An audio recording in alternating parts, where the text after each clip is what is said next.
Hi കൂട്ടുകാരെ, പുതിയൊരു വീഡിയോയിലേക്ക് എല്ലാവർക്കും സ്വാഗതം. അങ്ങനെ ഇനി കാര്യങ്ങളൊക്കെ കൈവിട്ടു പോകുന്ന ആ ഒരു സീനാണ് കേട്ടോ പത്മക്ക് മുന്നിൽ കാണുന്നത്. പത്മ ഒട്ടും പ്രതീക്ഷിച്ചില്ല ഇങ്ങനെ ഒരു സംഭവം ഇവർക്കുണ്ടാവുമെന്ന്. ഇവരുടെ പ്രണയവും ഇവരുടെ സ്നേഹം എത്രമാത്രം ഉണ്ടെന്ന് പത്മ നേരിൽ കാണണം കേട്ടോ. അങ്ങനെ പത്മയുടെ ഇടനെഞ്ച് പൊട്ടുന്ന ആ ഒരു സീനാണ് കേട്ടോ.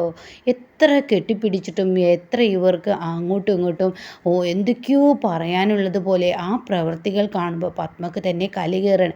ആ സമയമായാണ് കേട്ടോ വിജയുടെ സംസാരം. നിങ്ങളെന്തായാലും ഇവിടെ നിൽക്കണ്ട, നമുക്കെല്ലാവർക്കും ഇവിടെ നിന്ന് പോവാമെന്ന്. അത് കേൾക്കുന്ന വിജയോട്, എടാ നീ ഒരാണാണോ? ആണാണെങ്കിൽ കുറച്ച് നേരത്തിനെങ്കിലും അവനെ നിനക്കൊന്ന് പിടിച്ചു നിർത്തായിരുന്നില്ലേ? എന്നാൽ ഈ പ്രശ്നത്തിനൊരു പരിഹാരമായിരുന്നില്ലേ? നീ എന്താടാ ചെയ്തത്? നീ ആണല്ല എന്നുള്ളത് തെളിയിച്ച് തരികയല്ലേ ചെയ്തത്. നീ ഒരാണായിരുന്നെങ്കിൽ സൂര്യ അവൻ്റെ കാലുകൊണ്ട് വയ്യാതിരിക്കുന്ന ഈ സമയത്ത് കുറച്ച് നിമിഷം അവളെ ഒന്ന് പിടിച്ചു നിർത്തുകയാണെങ്കിൽ അവർ വന്ന് കൊണ്ടുപോയിരുന്നില്ലേ? അപ്പം ആര്? എടി, ഞാൻ പറഞ്ഞതുപോലെ തന്നെ അവളെ ഈ നാട്ടിൽ നിന്ന് കരകയറ്റാനുള്ള ലക്ഷ്യമായിരുന്നു. അതാണ് നീ നിൻ്റെ ഭർത്താവും കൂടി ഇല്ലാതാക്കിയത്. മമ്മി എന്താ ഈ പറയുന്നത്? അതെ, മമ്മി പറഞ്ഞത് സത്യം തന്നെ. അവളെ ഈ നാട്ടിൽ നിന്ന് ഇല്ലാതാക്കിയിരുന്നു. അതിനുള്ള ആ ഒരു കാര്യമാണ് ഞാൻ ചെയ്തത്. അപ്പോഴല്ലേ നീയും നിൻ്റെ ഭർത്താവും കൂടി അവനെ ഈ താഴത്തോട്ട് ഇറക്കി കൊണ്ടുവന്നതെന്ന് പറയട്ടോ. മമ്മി ഇതൊക്കെ ചെയ്യായിരുന്നു, ഞങ്ങൾക്ക് അറിയില്ലായിരുന്നല്ലോ. പക്ഷേ സൂര്യക്ക് ഒരുതരം ഭ്രാന്ത്, ഒരുതരം ബാധ കയറിയതുപോലെയാണ് സൂര്യ ഞങ്ങളോടൊക്കെ പെരുമാറിയത്. സൂര്യ ആ ഓടുന്ന ഓട്ടവും അതൊക്കെ ഇപ്പോഴും മനസ്സിൽ നിന്ന് പോകുന്നില്ല. അത്രയും ഭീതിയാണ് ഞങ്ങൾക്കുള്ളിൽ ഉണ്ടായത് മമ്മി.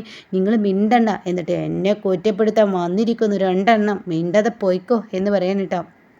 എന്നാൽ ഈ സമയം ഒരിക്കലും സങ്കടം താവാനാവാതെ സൂര്യ ഇങ്ങനെ നിൽക്കുകയാണ്. സൂര്യ നന്ദിനി നീ എന്നെ വിട്ടു പോവരുതിട്ട നന്ദിനി എന്നൊക്കെ പറഞ്ഞ് വീണ്ടും കെട്ടിപ്പിടിക്കുകയാണ്. ഈ സമയം സൂര്യയുടെ കാല് മുറി വരുമ്പോൾ നന്ദിനി, നീ എൻ്റെ നെഞ്ചിലോട്ട് കുറച്ച് നേരം ചാഞ്ഞ്, എനിക്ക് ഉറങ്ങണം, എനിക്ക് കാല് വേദനിക്കണം, എനിക്ക് വേദന സഹിക്കാൻ കഴിയുന്നില്ല നന്ദിനി, നീ എൻ്റെ നെഞ്ചിലൊന്ന് താങ്ങായി കിടന്നേ എന്നുള്ള ആ വാക്കങ്ങ് പറയുമ്പോൾ ഒരു സമാധാനമൊക്കെ നന്ദിനിക്ക് ആയിട്ടോ. അങ്ങനെ സൂര്യ തൻ്റെ നെഞ്ചിലോട്ട് നന്ദിനിയെ കിടത്താണ്. നന്ദിനിക്ക് കിടക്കുമ്പോൾ സൂര്യക്ക് മുറിവിന് ആശ്വാസം കിട്ടുകയാണ്. അപ്പോൾ സൂര്യ പറയുന്നുണ്ട്, നന്ദിനി നീ എൻ്റെ അരികിൽ കിടക്കുമ്പോൾ എനിക്കൊരു സുഖം കിട്ടുന്നു, നീ എന്നെ വിട്ടു പോവുകയോ നന്ദിനി? ഇല്ല സൂര്യ സാർ. അങ്ങനെ നന്ദിനിയുടെ രണ്ട് കൈയും സൂര്യ ഇറുക്കി പിടിച്ച് തന്നെ നെഞ്ചോട് ഇങ്ങനെ ചേർത്ത് പിടിക്കാൻ കേട്ടോ. അങ്ങനെ ഇവർ രണ്ടാളും കെട്ടിപ്പിടിച്ച് കുറച്ച് നേരം മയങ്ങുന്ന ആ ഒരു സീനാണ്. അങ്ങനെ ആ ഒരു ദിവസം അവരുടെ കഴിയാണ്, അതായത് അന്നത്തെ രാത്രി അങ്ങ് കഴിഞ്ഞു പോവുകയാണ്. അങ്ങനെ പിന്നീടാണെങ്കിലോ നന്ദിനിയും സൂര്യയും പിറ്റേ ദിവസം രാവിലെ നീക്കുന്ന ആ ഒരു രംഗമാണ് കേട്ടോ. അങ്ങനെ എണീറ്റ പാടെ സൂര്യക്ക് ബ്രഷ് ചെയ്യാനൊന്നും കഴിയില്ലല്ലോ.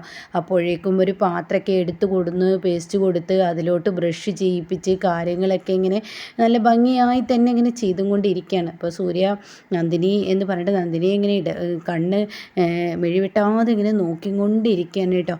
അങ്ങനെ സൂര്യ നന്ദിനിയെ ഒട്ടും മുന്നിൽ നിന്ന് പോകാൻ ഇഷ്ടപ്പെടുന്ന, എടോ താനില്ലാതെ എനിക്ക് കഴിയില്ലടോ എന്നൊക്കെ സൂര്യ ഇടയ്ക്കിടയ്ക്ക് ഇങ്ങനെ പറയുന്നുണ്ട് കേട്ടോ. ആ സമയം ആ വാക്കുകളൊക്കെ വല്ലാത്തൊരു ആശ്വാസം തന്നെ നന്ദിനി. നന്ദിനിയാണെങ്കിലോ നന്ദിനി എങ്ങനെ പിടിച്ചും കൊണ്ടിരിക്കുകയാണ്. നന്ദിനിക്കാണെങ്കിൽ വലിയൊരു സുഖവും സന്തോഷവും തന്നെ നന്ദിനിക്ക് കിട്ടുന്നുണ്ട് കേട്ടോ.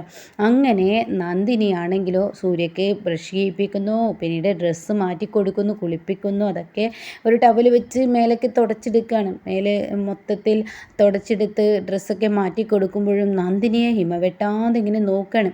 അങ്ങനെ നന്ദിനി ഇങ്ങനെ നോക്കുമ്പോൾ നന്ദിനിക്ക് പറയാൻ വാക്കുകളില്ല കേട്ടോ. ഈ സമയം സൂര്യ ചോദിക്കുകയാണ്, എടോ താൻ ഇത്രയും അടുത്ത് എൻ്റെ ഉണ്ടായിട്ടും താൻ എന്താടോ എന്നോടൊരു വാക്ക് പറയാതിരുന്നത്? താൻ എന്താടോ എൻ്റെ അടുത്തോട്ട് വരാതിരുന്നത്?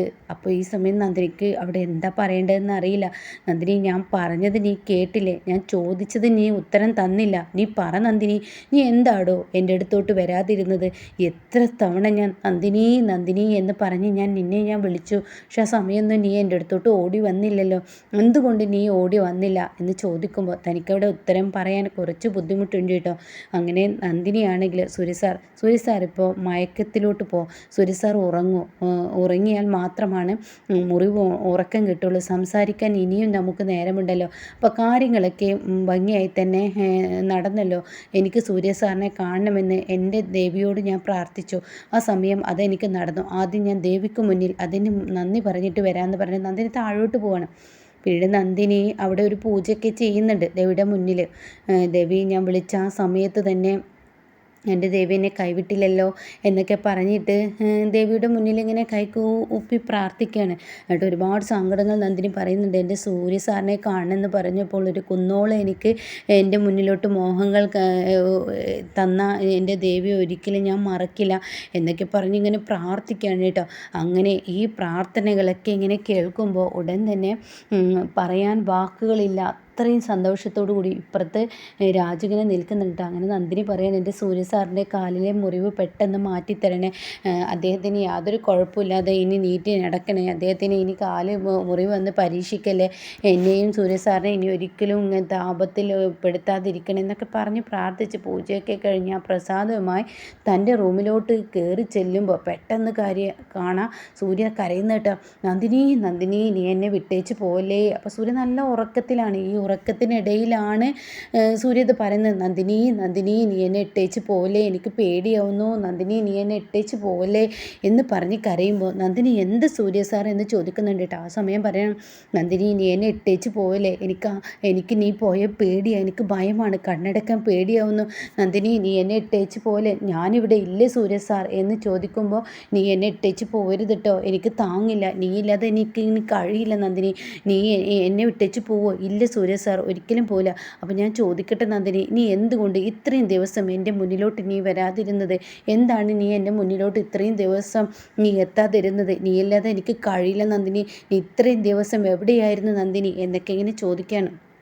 സമയം നന്ദിനി ഉത്തരം പറയാനാവാതെ സൂര്യയോട് പറയാണ്, ഭക്ഷണമൊന്നും കഴിച്ചിട്ടില്ലല്ലോ, സാറിന് ഭക്ഷണം എടുത്ത് വരാം എന്ന് പറയുന്ന സമയത്ത് അങ്ങോട്ടേക്ക് രാജു കയറി വരികയാണ് കേട്ടോ. അപ്പോൾ രാജുവിനെ കാണുന്ന സൂര്യക്ക് പറയാൻ വാക്കുകളില്ല.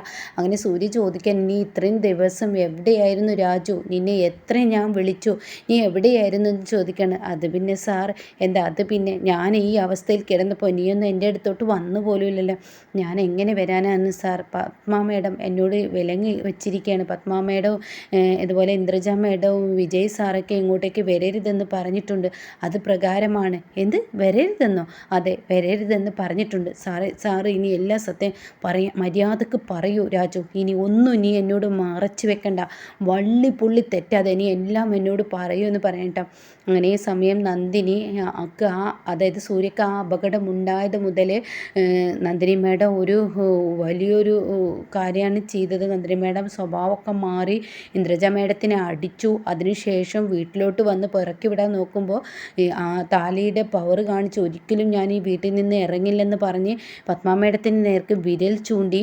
അങ്ങനെയുള്ളതൊക്കെ ഇത് നന്ദിനി ചെയ്തോ, നീ എന്തായി പറയുന്നത്? അതെ നന്ദിനി ചെയ്തു എന്ന് പറയാം കേട്ടോ. പിന്നീട് നന്ദിനി മേഡത്തിന് പിന്നെ ആ ഒരു എനർജിയും ആ ഒരു തൻ്റെയുടെ ഒന്നും കണ്ടില്ല.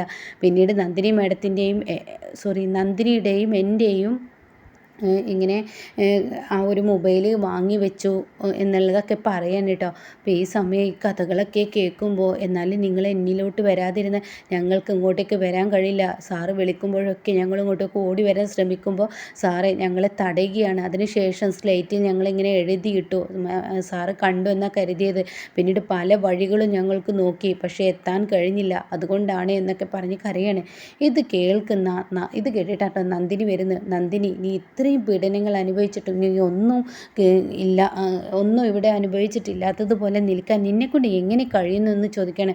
ആ സമയം നന്ദിനി പറയുന്നത്, സൂര്യ സാർ ഇതിൻ്റെ മുകളിലൊരു പ്രശ്നം, നന്ദിനി നീ എന്നെ ഇപ്പോൾ ഇവിടുന്ന് ഹാളിലെ സോഫയിലോട്ട് എത്തിക്കാൻ നിനക്ക് കഴിയുമോ? അത് കേട്ട ഉടനെ നന്ദിനി പറയുന്നത്, സൂര്യ സാർ അതുകൊണ്ടാണ് ഞാൻ നിൻ്റെ സഹായം ചോദിച്ചത്, കാലിൽ ഞാൻ നിലത്ത് കുത്തണോ അത് നിൻ്റെ സഹായത്തോടു കൂടി നീ എന്നെ സോഫയിലോട്ട് എത്തിക്കുമോ എന്ന് ചോദിക്കണം. അത് ശരിക്കും റീമേക്കിൽ തോളിൽ സൂര്യയെ ഇങ്ങനെ ഇട്ടിട്ട് ചാക്ക് കൊണ്ടുപോകുന്നത് പോലെ സൂര്യയെ തോളിലോട്ട് വലിച്ചഴിച്ച് കാല് നിലത്ത് വെക്കാതെ കൊണ്ടുപോകണം കേട്ടോ. പക്ഷേ ഈ ഒരു സീരിയലെന്ന് പറഞ്ഞാൽ നന്ദിനിക്ക് അതിനുള്ള ആ ഒരു ഇതൊന്നും ഇല്ലല്ലോ. അതിൽ പറഞ്ഞാൽ റീമേക്കിലെ ലേഡി എന്ന് പറഞ്ഞാൽ അത്യാവശ്യം നല്ല ഹൈറ്റും വെയ്റ്റും ഒക്കെയുള്ള ഒരാളാണ് കേട്ടോ. അപ്പോൾ അതുകൊണ്ട് തന്നെ ഇവിടെ ഒരു പക്ഷേ വീൽ ചെയർ ആയിരിക്കാം. അങ്ങനെ നന്ദിനി അങ്ങനെയാണ് കൊണ്ടുപോകുന്നത്.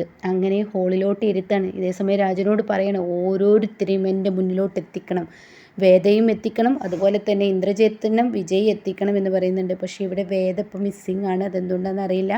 അപ്പോൾ അവർ വരുന്നുണ്ട് കേട്ടോ. അവിടെ നിന്ന് അങ്ങോട്ട് കിടുക്കൻ സീനാണ് കേട്ടോ.